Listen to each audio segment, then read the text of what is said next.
Berlin, September 30th, 1936. Spartacus Olsson reporting from the German capital. In The Art of War, Sun Tzu says, "Conceal your dispositions and your condition will remain secret, which leads to victory. Show your dispositions and your condition will become patent, which leads to defeat." This past summer of 1936, it looked very much like German dictator Adolf Hitler used the celebration of the Olympic Games in Berlin as a cloak to hide his true intentions of war, death, and destruction. Tonight, we look back at a quarter when under the Olympic fire, behind a facade of international goodwill, the Nazis concealed their anti-Semitic hatred and secretly drafted a plan to mobilize the entire German economy for war within 4 years.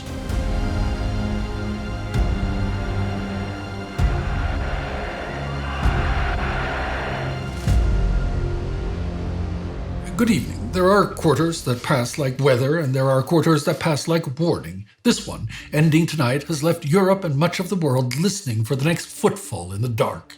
In Spain, what began in July as the generals rising against the Republic has become something larger and uglier.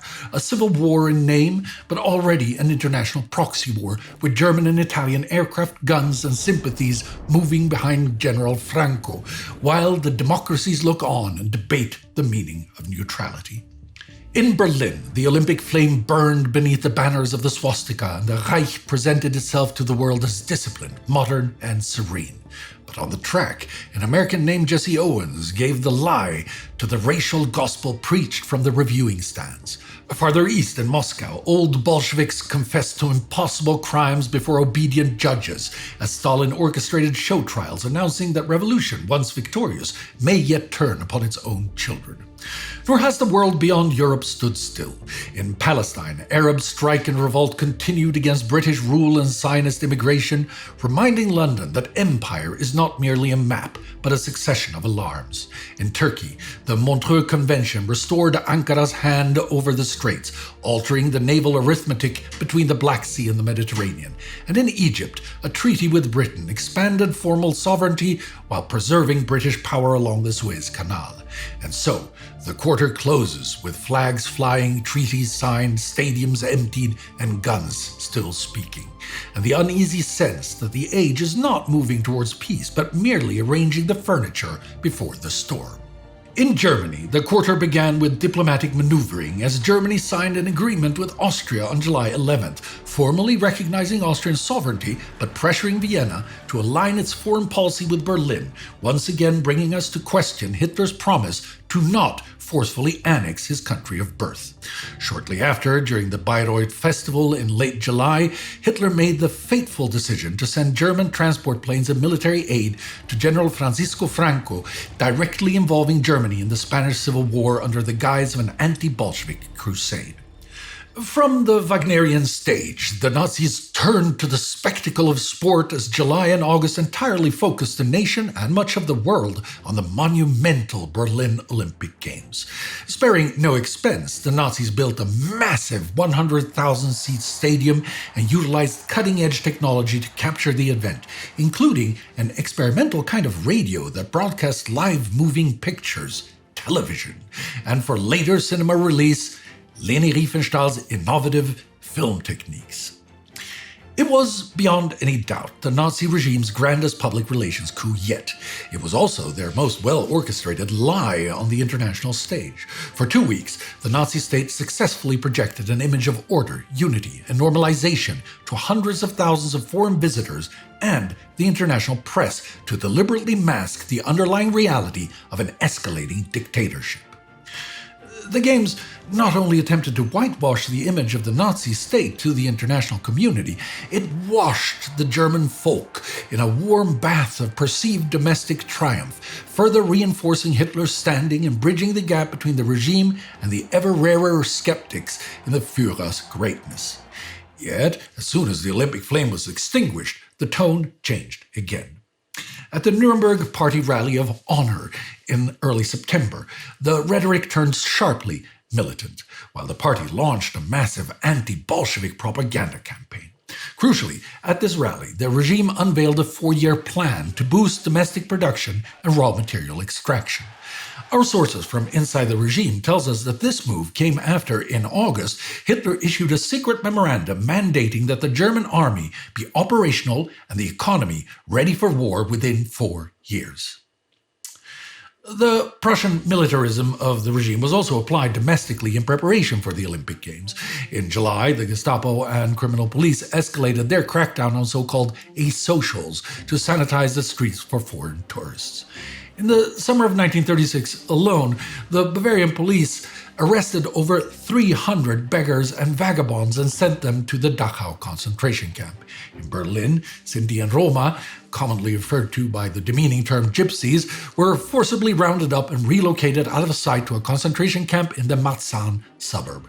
And while the systemic anti-Semitism turned into a whisper as long as the world's eyes were firmly fixed on the country and the Grand Stadium in Berlin, as soon as the games concluded, the temporary reprieve evaporated and the regime resumed its aggressive policies of economic strangulation and exclusion. With Goebbels and his Ministry of Propaganda's total control over the media, it was no mean feat to orchestrate a seamless narrative of German hospitality and athletic prowess. The German press was specifically instructed to refrain from reporting on anti-Jewish actions. Culturally, the Nazi press worked hard to stuff down our throats the games themselves as a celebration of the new Aryan aesthetic and the dawning of an era of Germanic racial purity. While the event was an undoubted triumph for the regime, framed as proof of the national resurgence with the German team ultimately dominating the medal count, the remarkable feats of U.S. black athlete Jesse Owens on the track and field visibly challenged Hitler's racial sensibilities. Owens' 4 gold medals shattered any claim of Aryan athletic supremacy and forced even the tightly controlled German press to contradict their own racial propaganda to cover his victories with surprising fairness, maintaining the facade of international goodwill. Following the games, culture was rapidly re-weaponized for the war that Hitler has promised us in writing. And so, at the Nuremberg rally in September, Hitler aligned German culture with anti-Bolshevism when he said, "We all know that Bolshevism's goal is to exterminate the existing blood and organically rooted people's leadership and to replace it with Jewish elements alien to the Aryan peoples." He then went on to restate in not-so-vague terms his plans to ready Germany for war. "No one will harbor a single doubt that National Socialism will defend itself everywhere and under any circumstances against the attack of Bolshevism and will conquer and destroy it." Earlier in that speech, he addressed the economy rather bluntly, informing the people of Germany that they could not expect improved quality of living and employment at the same time. "We are not so much concerned with the question of whether there is more or less butter or whether eggs have grown scarce. Rather, it is our duty to be primarily concerned that the broad masses of our folk retain their jobs and their earnings and can thus save themselves from slipping back into the terrible plight of unemployment." On the surface of it, perhaps a sound, pragmatic assessment of the realities of economic recovery, if it were not for the fact that it is Hitler, Goering, and the other illustrious Nazi leaders who have chosen that the people shall have less butter and eggs to instead get armed to their national teeth. This reporter has, like a broken record, quarter after quarter, reported on the situation. Germany simply does not have access to enough foreign currency to both import food and raw materials for the arms industry. Unfortunately, the country depends on both. So far, Germany's economic recovery has relied on an unprecedented scale of peacetime deficit spending, which has driven the official government debt from 13.9 billion Reichsmarks in 1933 to almost double, projected to surpass 25 billion by the end of this year. Money that they have spent on contracts for the arms industry instead of subsidies or relief for civilian industries and the agricultural sector and food imports to generate civilian growth and improved quality of life. Foreign exchange was increasingly rationed towards raw materials and rearmament, leaving food imports and civilian consumption under pressure. By now, Germany's foreign exchange position is so strained that every import decision has become a political decision, food, raw materials, or arms, triggering an acute economic crisis and a desperate shortage of raw materials, just like now sidelined economics minister Hjalmar Schacht warned. But Hitler and the others have had an idea. Continue deficit spending, decrease the dependence on imported raw materials for military autarky, or as he put it. And today I am establishing this as the new 4-year program. In 4 years, Germany must be completely independent of foreign countries with respect to those materials which we are capable of obtaining ourselves in any way with the aid of German ability, with our chemical and engineering industries, and with our own mining industry. This, he says, will have to be the priority for rearmament, but when that is done, and only then, we hope that this will enable us to once again increase national production in many sectors, namely in the internal cycle of our economy, so that receipts from our exports can be reserved foremost for foodstuff supply and for procuring supplies of the raw materials we still lack. To sustain the military buildup despite empty state coffers, the Nazi government has decided for continued suppression of civilian consumption, forcing private savings institutions to purchase government bonds, and are rumored to eye the dispossession of Jewish assets as a solution. Throughout the quarter, the Nazi leadership did not seem too concerned if this is a sustainable economic plan, as they basked in the afterglow of their Olympic triumph, as Joseph Goebbels noted on August 17th. With 33 gold medals, Germany easily tops the table, the leading sports nation. That's glorious. For many ordinary Germans, the summer of 1936 also felt like the peak of a genuine national rebirth. The spectacle of the Olympics and full employment seemingly in sight bred widespread enthusiasm and pride. Yet, for those targeted by the regime, the beautiful illusion of the Games was a bitter pill to swallow. The Jewish physician Herta Natov, returning from a vacation in Italy, observed the deceptive calm in Berlin on August 8th. The Stürmer boxes with the disgusting pictures have also disappeared because of the foreign guests for the Olympics. I just do not understand how foreigners could come to this country and now even pay the necessary honors to the Führer and his staff.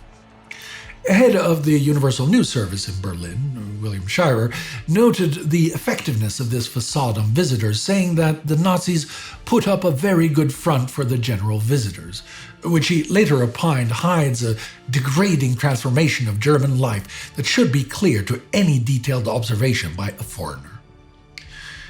By successfully hosting the Olympics, the regime provided the public with a profound sense of national pride and international validation. The temporary suspension of visible terror gave moderate Germans yet another illusion to help them believe that the radical excesses of the revolution were over and that the regime was normalizing. Simultaneously, the announcement of the 4-year plan signaled a point of no return. One cannot but wonder how sustainable this economic downhill drive is. How long will the German people take this without protest? How much savings do the banks hold to buy more bonds?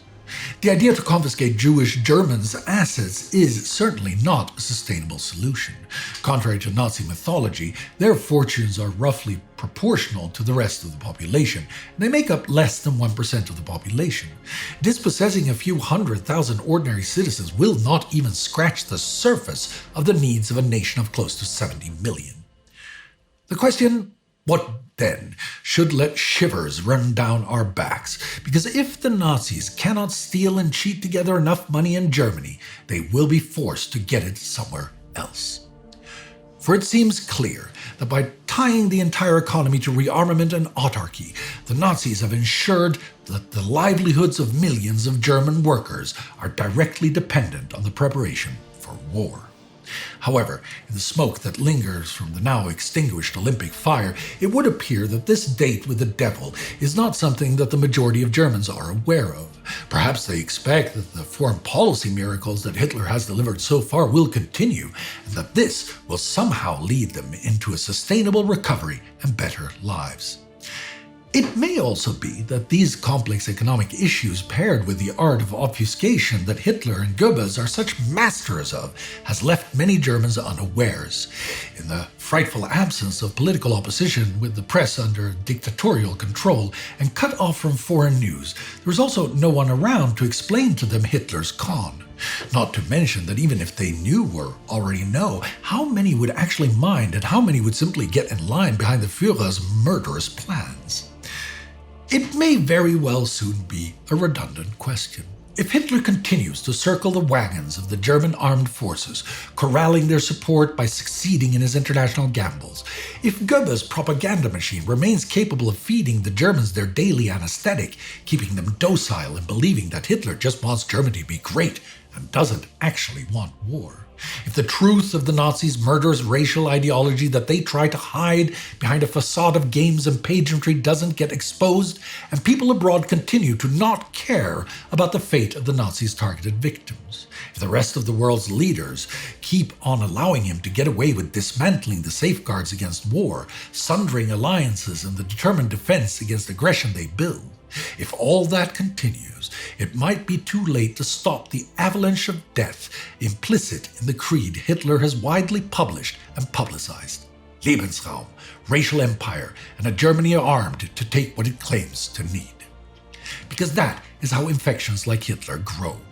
When we look away, appease them, ignore the warnings they themselves have written on the wall, feed them with our complacency, accommodate ourselves to their distastefulness to desperately hold on to the status quo, and grab for the promises they dangle in return for ignoring their darkest sides, then, at some point, their parasitic infestation becomes so powerful that they can take over the entire national organism and use it to go after their next victim.